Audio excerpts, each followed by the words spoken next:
दोस्तों आज की वीडियो में हम बात करेंगे स्प्रोकेट के बारे में। स्प्रोकेट का यूज क्यों किया जाता है और कैसे इसका इस्तेमाल करके इंडस्ट्री में हम किसी भी मशीन के आरपीएम को कम या ज्यादा कर सकते हैं।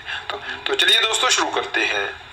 दोस्तों सबसे पहले हम देखेंगे कि स्प्रोकेट के साइज उसके नंबर्स ऑफ टीथ के द्वारा कैसे हम आरपीएम को कैलकुलेट कर सकते हैं। दोस्तों यहाँ पे आपको दो स्प्रोकेट दिखाई दे रही है। इनमें से एक जो स्प्रोकेट है वो है ड्राइवर स्प्रोकेट, जो मोटर की शाफ्ट या फिर जो गियर्ड मोटर होते हैं उसमें गियर बॉक्स की शाफ्ट पे लगाई जाती है, इसीलिए इसको ड्राइवर स्प्रोकेट कहते हैं। और जो दूसरी स्प्रोकेट है उसको बोलते हैं ड्रिवन स्प्रोकेट। ये जो स्प्रोकेट है ये उस मशीन के ऊपर लगाई जाती है जिसको हमने घुमाना है। फॉर एग्जांपल हमको किसी रोटरी वाल को घुमाना है तो ये जो ड्रिवन स्प्रोकेट है ये रोटरी वाल की शाफ्ट के ऊपर लगाई जाएगी। और अगर हमको किसी स्क्रू कन्वेयर को घुमाना है तो ये जो ड्रिवन स्प्रोकेट है वो स्क्रू कन्वेयर की शाफ्ट के ऊपर लगाई जाएगी। तो दोस्तों अभी हम इसके आरपीएम कैलकुलेट करके देखते हैं।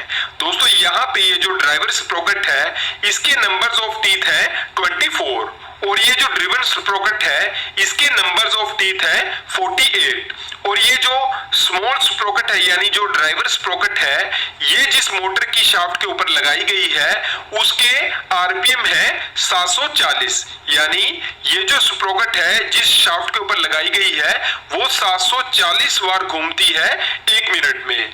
तो अभी हम ये जो ड्रिवन स्प्रोकेट है ये जिस मशीन के ऊपर लगाई गई है उस मशीन को कितने आरपीएम पे घुमा रही है वो हम आरपीएम कैलकुलेट करके देखेंगे। दोस्तों ये जो ड्राइवर स्प्रोकेट है ये मोटर के द्वारा 740 आरपीएम पे रोटेट कर रही है।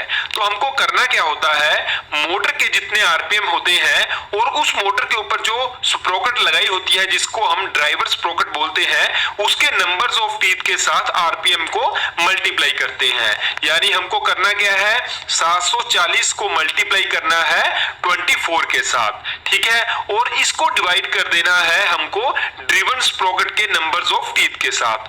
तो ड्रिवन स्प्रोकेट के नंबर्स ऑफ टीथ है 48। यानी हमने 740 को मल्टीप्लाई करना है 24 के साथ और डिवाइड कर देना है हमको ड्रिवन स्प्रोकेट के नंबर्स ऑफ टीथ यानी 48 के साथ। तो इसके बाद जो हमारे पास वैल्यू आएगी तो वो वैल्यू ड्रिवन स्प्रोकेट जिस मशीन की शाफ्ट के ऊपर लगी हुई है वो उतने आरपीएम पे रोटेट कर रही है। तो ये वैल्यू है 370। यानी ये जो ड्रिवन स्प्रोकेट है ये जिस मशीन की शाफ्ट के ऊपर लगी हुई है वो 370 बार रोटेट कर रही है। तो दोस्तों ऐसे हमने इनपुट पे जो आरपीएम दिए हैं वो है 740 और जो आउटपुट पे दूसरी मशीन को हमने रोटेट किया है वो आरपीएम है 370। ऐसे हमने दो स्प्रोकेट का यूज करके आरपीएम को कम किया है। तो अगर हमको आरपीएम को बढ़ाना होगा तो हम क्या करेंगे, जो ड्राइवर स्प्रोकेट होगी उसका साइज यानी उसके नंबर्स ऑफ टीथ ज्यादा होंगे और जो ड्रिवन स्प्रोकेट होगी उसके नंबर्स ऑफ टीथ कम होंगे। तो ऐसा करने से क्या होगा दोस्तों, जिस मशीन की शाफ्ट के ऊपर ड्रिवन स्प्रोकेट लगी होगी उसके आरपीएम बढ़ जाएंगे।